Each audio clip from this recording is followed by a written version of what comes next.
پەرلەمانی کوردستان دەیەوێت لە ڕێگەی پەسەندکردنی پرۆژە یاسایەکەوە خانۆ بێتاپۆکان لەلایەن حکوومەتی هەرێمی کوردستانەوە لەسەر هاوڵاتیان تاپۆ بکرێت. بۆ ئەوە سەرۆکی لیژنەی شارەوانی لە پەرلەمانی کوردستان دەڵێت لە ڕێگەی پرۆژەکەوە هەموو ئەو خانوانە تاپۆ دەکرێت کە بە تەجاوز لەلایەن هاوڵاتیانەوە دروست کراوە لە نێوان ساڵانی 1990 تا مانگی ئازاری ساڵی 2018. نرخی تاپۆکردنەکەش بۆ 1 مەتر لە نێوان 30,000 دینار تا 6,000 دینارە بێت. بەڵام ئەو نرخانە لە کاتی پەسەندکردنی گۆڕانکاری بەسەردا دێت. هەڵبەتە خۆی کە هاتە خوێندنەوە یەکەمی بۆ کرا هاتە لای ئێمە لە لیژنەکەمان پرۆژە یاساکە نرخی لەسەر ئەرزەکان دیاری کردو. بە نمونە لە ناحەیەک پارچەیەک ئەرز بڵێ مەترێکی بە 30,000 دیاری کرد بۆ قەزایەک بە 40,000 پارێزگایەک بە 6,000. ئێمە پێمان وایە ئەم نرخانە زۆرن، یعنی ئەو خەڵکانی کە پەنای بردوتە بەر تەجاوزکردن پێمان وایە ناتوانانی ئەم مەبلەغە پارە بدا.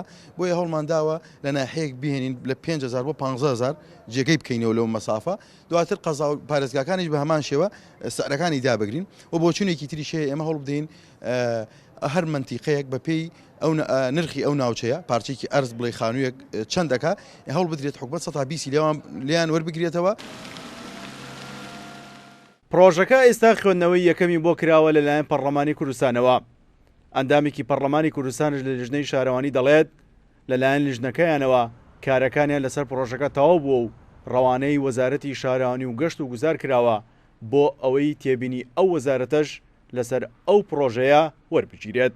دەقی پێشنیازی یاساکە ڕەوانەی وەزارەتی شارەوانی کراوە لەبەرەوەی وەزارەتی معنین بۆ ئەوەی ڕاو تێبینی و سەرنجی ئەوانیش وەربگرین و لە دوای کردنەوەی خولی وەرزی نوێی یاسادانان خوێندنەوەی دووەمی بۆ ئەکرێ و هیوادارم لەو مانگە خوێندنەوەی سێمیشی بۆ بکرێ و یاساکە بەرکارە بێت. پرۆژە پێشنیاری بە خاوەنکردنی خانۆ زیێدەڕەویەکان کە لەلایەن پەرلەمانی کوردستان و خوێندنەوەی یەکەمی بۆ کراوە و چاوەڕوان دەکرێت لەم وەرزەی پەرلەماندا خوێندنەوەی دووەم و سێمی بۆ بکرێت و پەسەند بکرێت تا هەموو ئەو خانوانەی کە لە ڕابردوو دەلایەن خەڵکی کەم دەرامەتەوە بە تەجاوز دروست کراوە تا ئێستا تاپۆ نەکراون تاپۆ بکرێن. سیروان حوسێن، کوردستان نیوز، هەولێر.